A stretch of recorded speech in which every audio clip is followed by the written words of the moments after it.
ये भी श्रम कानूनों के तहत है कि बाजार में जब चीजों का रेट बढ़ता है, महंगाई बढ़ती है, उसके अनुसार हमारा वेतन भी बढ़ना चाहिए। उसके तहत अपने डीए की किस्त मिलती है। आप 58 साल तक किसी महकमे में काम करेंगे, अपने जीवन का सबसे गोल्डन जो समय है, स्वर्णिम काल है, वो किसी महकमे में लगाएंगे अपनी जवानी। उसके बाद आप हो जाएंगे बूढ़े, और बूढ़े होने के बाद जब काम करने की स्थिति नहीं रहेगी, फिर अपने को कौन संभालेगा। उसके लिए श्रम कानूनों के तहत तय किया गया सामाजिक सुरक्षा पेंशन, जो अपने को रिटायर होने के बाद मिलती है। ये बाजी का बहुत बड़ा हथियार अपने पास है, मजदूर वर्ग, कर्मचारी वर्ग के पास है। उसका मतलब ये है, इसको बोलते हैं कलेक्टिव बार्गेनिंग। यानी आप एक यूनियन बना के अपना मांग पत्र देंगे, उस मांग पत्र पे मैनेजमेंट, सरकार और यूनियन, वो तीनों बैठेंगे, उस पे समझौता होगा। अपनी ताकत, अपनी यूनियन की एकता, अपने आंदोलन की, हड़ताल की ताकत कितनी है। क्या आप पूरा रोडवेज बंद कर सकते हैं?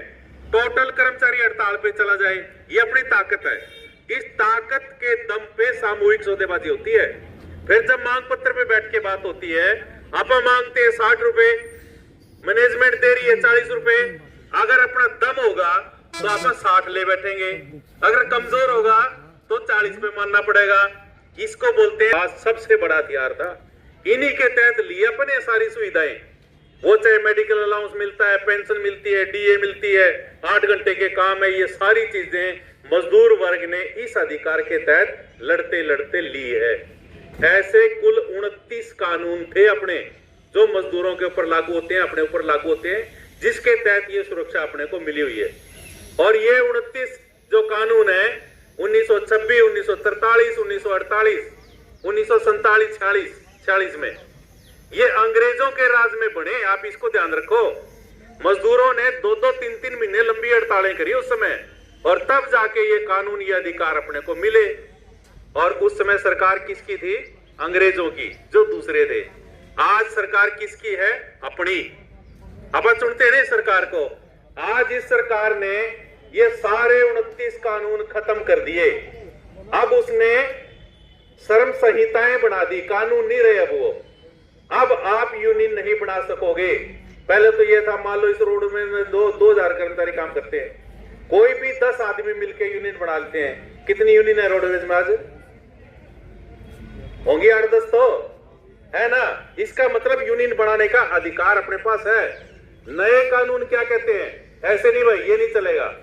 आपके पास 51% कर्मचारी होने चाहिए, यानी 2000 है तो 1001 कर्मचारी अगर आपका मेंबर बनता है तो आप यूनियन बना सकते हो, नहीं तो नहीं बना पाओगे। और उसका फिर क्या होगा? आपको यूनियन बनाने देनी है कि नहीं देनी है, ये भी उनके हाथ में होगा।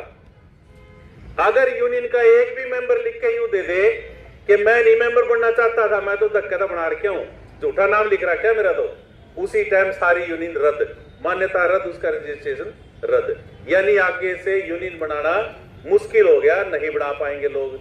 ये पहला हमला हो गया। दूसरा हमला ये हो गया, काम के घंटे 8 लड़के करवाए थे। मालिक की मर्जी थी, वो 10 घंटे काम कराए, 12 कराए, 16 कराए। उस आंदोलन के तहत 8 घंटे काम के तय हुए। अब सरकार इन लेबर लॉज को बदल के नई संहिताओं में कर दिया 12 घंटे। अब अपनी ड्यूटी 12 घंटे की आएगी। उसके बाद पेंशन सरकार ने वैसे खत्म कर दी, धीरे धीरे खत्म करती जा रही है। ये जो वेतन है अपने, वेतन निर्धारण, यानी 6 महीने में डीए, 1 साल में इंक्रीमेंट, जब रिटायर होंगे पेंशन, ग्रेजुएटी, लीव इनकैशमेंट, ये जितनी सुविधाएं अपने को मिलती हैं, ये सारी की सारी खत्म करनी है। खत्म करने का तरीका क्या है? रेगुलर लगाओ, ना कर्मचारी ना कच्चा लगाओ। कच्चा लगाओ तो ना इंक्रीमेंट देनी, ना डीए देना, ना वेतन बढ़ोते, ना पेंशन, कुछ भी नहीं देना। कर दिया सारा सौदा साफ। तो ये जो मिलने वाली सुविधाएं हैं, ये नए कानूनों में नहीं होगी। आगे से हड़ताल करना मुश्किल होगा। ये 12 फरवरी की हड़ताल में न्यू भी देख लियो, पता नहीं अगली कर पाओगे कि नहीं। आप कानून क्या कह रहे हैं? ये जो कोर्ट पास करे हैं, ये यूं कह रहे हैं कि आपने यूनियन बना ली, 51% आपने मेंबरशिप कर ली, और उसके बाद मांग पत्र दे दिया सरकार को। अब अपना क्या तरीका है?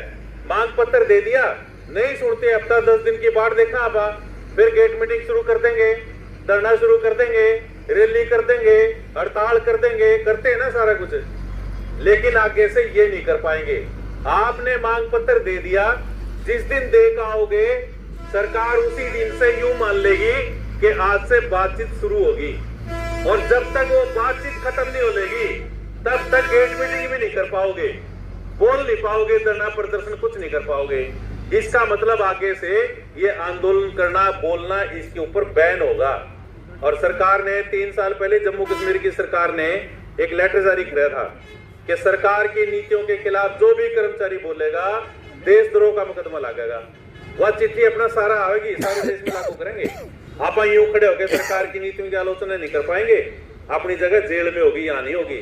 सोनम वांगचुक क्यों पड़ा जेल में, उसका क्या कसूर है? एक वैज्ञानिक आदमी, देश के लिए, सेना के लिए इतने बड़े काम करे, उसने लद्दाख को बचाने की बात कर रहा है, पर्यावरण को बचाने की बात कर रहा है, उसके बाद भी जेल में ठोकर क्या खा गया? वो क्या कसूर है उसका? किसी भी बात के ऊपर देशद्रोह का मुकदमा लगा के जेल में ठोक देंगे। यूनियन की गतिविधियों में हिस्सा लेना, आप यहाँ बैठे हैं, मीटिंग कर रहे हैं, नारेबाजी कर रहे हैं, धरना प्रदर्शन कर रहे हैं, यूनियन की गतिविधि में हिस्सा लेना अपराध बना दिया। धाराएं लगेंगी अगर यूनियन की गतिविधि में हिस्सा लोगे। ये तो हो गया जो हिस्सा लेंगे। और जो समर्थन करेगा, मान लो आपके समर्थन में मैं कोई पोस्ट लिख दूं, कोई वीडियो बना के डाल दूं, मैं आपकी यूनियन को 10 रुपए चंदा दे दूं, ये हो गया उस आंदोलन का समर्थन करना। समर्थन करने वाले को गतिविधियों में हिस्सा लेकर जो लेगा, कानून लगेगा, सजा होगी। समर्थन करने वाले को उसे डबल सजा होगी। ये नए कानून कह रहे हैं, जो लेबर लॉज अपने 29 खत्म करके ये 4 बना दिए। महिलाओं के लिए नाइट शिफ्ट में काम करना मना है, अपने देश का कानून है। महिलाओं से नाइट शिफ्ट में काम नहीं ले सकते अपन। और जो खदान का काम है, कोयले की खदानें हैं, लोहे की खदानें हैं, वहां तो महिलाओं को ना दिन में ना रात में काम नहीं ले सकते उनसे, क्योंकि उनके स्वास्थ्य की बात होती है, स्वास्थ्य पर असर पड़ता है। जो आने वाली जनरेशन होती है, जो बच्चे पैदा करती हैं महिलाएं, उनके स्वास्थ्य पे भी असर पड़ता है, इसलिए वहां काम करने की मनाही है। ये लेबर लॉज क्या कह रहे हैं, आप रात में भी काम ले सकोगे, महिलाओं की नाइट शिफ्ट में ड्यूटी लगा सकते हो। अब लगानी हो तो उसके लिए परमिशन लेनी पड़ती है। मान लो रोडवेज में किसी महिला से नाइट शिफ्ट में काम लेना है तो महकमे को उसकी परमिशन लेनी पड़ेगी, और परमिशन लेते वक्त ये बताना पड़ेगा सुरक्षा क्या होगी, या सुरक्षा के इंतजाम बताओ क्या क्या हैं, और उस महिला कर्मचारी की इजाजत, उसकी सहमति, तब जाके नाइट शिफ्ट में काम ले सकते हैं। अब इन्होंने ये कानून खत्म कर दिए। साथ में जो खदान में काम करने वाली बात है वो भी सरकार ने खत्म कर दी, इनसे काम ले सकते हैं रात की शिफ्ट में। ये गलत करे, ठीक करे? औरतें तो दिन में सुरक्षित नहीं है, और रात के समय काम लेना इसीलिए तो बनाया गया था। कितना खतरनाक काम कर दिया, और सरकार डमडमा क्या पीट रही है, हमने महिलाओं को आजादी दे दी, रात को भी काम करने की आजादी दे दी। पेश पेश ऐसे करते हैं। तो ये जो सारे श्रम कानून सरकार बदलती जा रही है, अपने पास वो अधिकार नहीं बचे जो अपने लड़के अंग्रेजों से लिए तो दूसरे दे। आज अपने बैठे हैं सरकार में, इन अपनों ने अपने अधिकार खत्म कर दिए। सबसे बड़ा मुद्दा हड़ताल के सामने ये है, अपनी ये यूनियनें, अपनी ये लड़ाई, अपने ये महकमे, अपने ये रोजगार, ये बचेंगे कि नहीं बचेंगे, ये बड़ा सवाल है। दूसरा सवाल अपने सामने ये है, अभी दिसंबर में कोर्ट ने 2 फैसले दे दिए, हरियाणा हाई कोर्ट ने, क्योंकि ये काम ले रहे हो, ये कोई तरीका नहीं है। 10-10 साल हो गए, 15-15 साल हो गए, कच्चे हैं कर्मचारी, आप उनसे काम ले रहे हो, और इसमें कोई बहाना नहीं चलेगा, इनको पक्के करो। ये कोई बात नहीं है, हमारे पास सैंक्शन पोस्ट नहीं है, फलानी नहीं है, डिग्री नहीं है। आप काम ले रहे हो तो इसका मतलब काम है महकमे में, तभी ले रहे हो। सैंक्शन पोस्ट करो, कुछ करो, ये कोई बहाना नहीं चलने वाला। इनको सबको पक्का करो। 1993 की, 95 की, 3 की और 11 की, ये 4 पॉलिसियों का जिक्र किया कोर्ट ने। इसका मतलब आप जो शुरू से कहते आ रहे हैं, सर्व कर्मचारी संघ हरियाणा, अपनी यूनियन है, रोडवेज की यूनियन, आप लगातार कहते आ रहे हैं कच्चे कर्मचारियों को पक्का करो। अब कोर्ट ने अपनी बात को कह दिया, इनकी बात सही है, इनको पक्का करो। और पक्का करने के लिए 2014 में जब खट्टर साहब पहली बार मुख्यमंत्री बने, आते ही ये सारी पॉलिसियां रद्द करी थी, याद होगा ना, रेगुलाइजेशन की सारी पॉलिसियां रद्द कर दी ये चारों। इसमें एक 2014 वाली भी है। और अगर वो पॉलिसियां खड़ी रहती, आज 1.5 लाख हो गया कच्चा कर्मचारी, वो चाहे HKRN में लग रहा है, आउटसोर्स पे लग रहा है, ठेके पे लग रहा है, जैसे मर्जी लग रहा है, 1.5 लाख कच्चा कर्मचारी काम करता है। अगर ये पॉलिसियां रद्द ना करी होती उस समय, इन पॉलिसी में जो क्वालिफाई होता रहता वो सारे पक्के होते रहते, इतने कच्चे बचने नहीं थे। अब कोर्ट ने कह दिया इनको पक्के करो, और जो इन पॉलिसी में नहीं आते उसके लिए नई पॉलिसी बना के इनको पक्का करो। अपने कर्मचारियों में, कच्चे कर्मचारियों में एक निराशा है, यार इस सरकार ने पक्के करने ही नहीं, कुछ कर लो, हड़ताल कर लो, रो लो, इन्हें सुनना ही नहीं, यह दिमाग में बैठ गई। अदरवाइज यह दिमाग में ना हो ना तो 1.5 लाख केवल कच्चा कर्मचारी लड़ लो, पक्के की जरूरत तो नहीं, तो भी सरकार को पक्के करने पड़ेंगे। पोजीशन तो यह है। ईब अपने पास एक हथियार आ गया, ईब कोर्ट ने कह दिया इनको पक्का करो, तो ईब अपन एक के बाद कहनी है अपनी हड़ताल का हरियाणा में। ये दूसरा बड़ा मुद्दा है, सरकार कोर्ट के फैसले को लागू करे और जितने भी कच्चे हैं उन सबको सरकार पॉलिसी बढ़ा के पक्का करे। ईब लड़ने से फायदा हो सकता है, आप पक्के हो सकते हैं। इस हड़ताल के बाद भी अपन इस मुद्दे पे लड़ना चाहिए, और जो रेगुलर कर्मचारी हैं उनकी तो बड़ी जिम्मेदारी बनती है भाई, लड़के इन सारे कच्चों को आप पक्का करवाएं, और फिर ही अगली बात बनेगी, फिर आप अच्छे लागेंगे। पुरानी पेंशन की लड़ाई लड़ते कितनी मजबूत हो जाएगी, कितनी संख्या बढ़ जाएगी अपनी, और पूरे देश लेवल पे जो पुरानी पेंशन की लड़ाई लड़ी जा रही है, सरकार को NPS से UPS पे आना पड़े, दबाव का आंदोलन था, आंदोलन का दबाव था, तभी करनी पड़ी ना।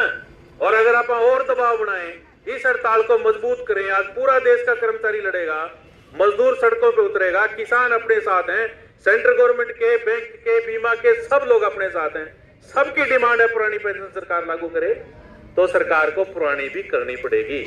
इसलिए साथियों, ये मुख्य बातें अपने बीच में हड़ताल के मुद्दे हैं।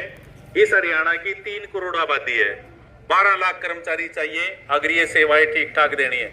अपने महकमे में नजर मार लो, कितनी बस रह रही है, कितनी किलोमीटर स्कीम पा रही है, किस पोजीशन में चल रही है। किसी एक गांव में, एक जिले में मुख्यमंत्री आ जाओ, सारी की सारी बसें ठप, जनता फिर धक्के खाती, सारी ओडे खड़ी रहेंगी, गांव में लेना नहीं देना नहीं। मतलब क्या पोजीशन बना रखी है लोगों की। ये जन सेवाएं देने का जो अपना काम है, अपने को सरकार करने नहीं दे रही। 12 लाख कर्मचारी चाहिए, आप कच्चे पक्के सारे मिला के 4 लाख है, यानी एक आदमी 3 आदमियों का काम कर रहा है। इतना वर्कलोड है अपने ऊपर, कैसे दे देंगे अपन सेवाएं, और उनने भी करने नहीं देंगे। इसके अलावा नए कानून और आ रहे हैं, बिजली बिल आ रहा है 2025, ये 2003 से चला था, अब इसका नाम 2025 आ गया। सरकार इसको पास नहीं कर पा रही, रुका हुआ है। उसके तहत अगर बिजली कानून पास होता है तो स्मार्ट मीटर आएगा सबके घर भाई। शहरों में तो लग भी चुके हैं, 3-4 शहर तो मेरे को पता है, करनाल, पानीपत और ये यमुनानगर साइड वाले, वहां स्मार्ट मीटर लगा दिए। ये स्मार्ट मीटर क्या करेगा, मोबाइल की तरह पहले रिचार्ज करवाना पड़ेगा। अगर उसने टाइम पे रिचार्ज करना भूल गए, घर में शादी है, जन्मदिन है, फंक्शन है, जिस टाइम भी पैसे खत्म हो गए उसी टाइम लाइट गुल, आपको रात को अंधेरे में रहना पड़ेगा। और वो किस रेट कितने काटेगा, अपना जो बैंक खाता होता है ना ऑनलाइन, उसमें चार्जेस कटे कटाए मिले, SMS चार्जेस इतने, नेट बैंकिंग के इतने कटे कटाए मिला अपन। इसी तरह ये क्या काटेंगे, कितना चार्ज करेंगे, कोई गारंटी नहीं है। और फिर जो पीक ओवरलोड है, दिन के समय आप 9 बजे 10 बजे घर से निकल आते हैं, अपनी ड्यूटी पे आ जाते हैं, उस समय ना पंखे चलने ना घर में लाइट जलनी, लोड कम होता है। शाम के 5-6 बजे तक अपन दोबारा जाएंगे, फिर शुरू करेंगे, उस समय पे बिजली का रेट होगा कम।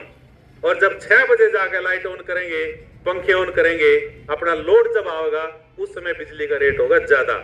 ये बिजली बिल आ रहा है, क्रॉस सब्सिडी होगी खत्म। किसान को 15 पैसे यूनिट आप बिजली दे रहे हैं, 15 पैसे कितने को है, 4 रुपए यूनिट अगर बिजली पड़ती है तो 3 रुपए 85 पैसे की सब्सिडी है, ताकि किसान खेती कर ले, अनाज पैदा कर दे, इस देश के लोगों का पेट भर दे। इसके बदले में क्रॉस सब्सिडी का फार्मूला है, जो इंडस्ट्री है, कारखाने हैं, उनसे ज्यादा रेट लिया जाता है। वो 3 रुपए 85 पैसे वहां से लिए जाते हैं, 7 रुपए 8 रुपए यूनिट ली जाती है उनसे। इसको बोलते हैं क्रॉस सब्सिडी, एक जगह से लेके दूसरी जगह दे दी। ये क्रॉस सब्सिडी खत्म हो जाएगी, किसान का भी रेट पूरा लगेगा, और खेती को भी किसान सरकार इंडस्ट्री मान रही है। अब नया कानून आ गया, खेती को भी उद्योग मानो। यहाँ भी किसान अनाज पैदा करके बाजार में बेच के आता है, ये उद्योग है। और वहां भी उद्योग वाला रेट लगेगा। 8 रुपए यूनिट खेत की बिजली होगी। 5-6 हजार 10 हजार से कम किसान का बिल नहीं होगा और घर का भी 11 रुपए यूनिट तक जाएगा अगर ये सारा लागू होता है। बीज विधेयक आ गया भाई। अपने घर बीज रख के नहीं बो सकता किसान।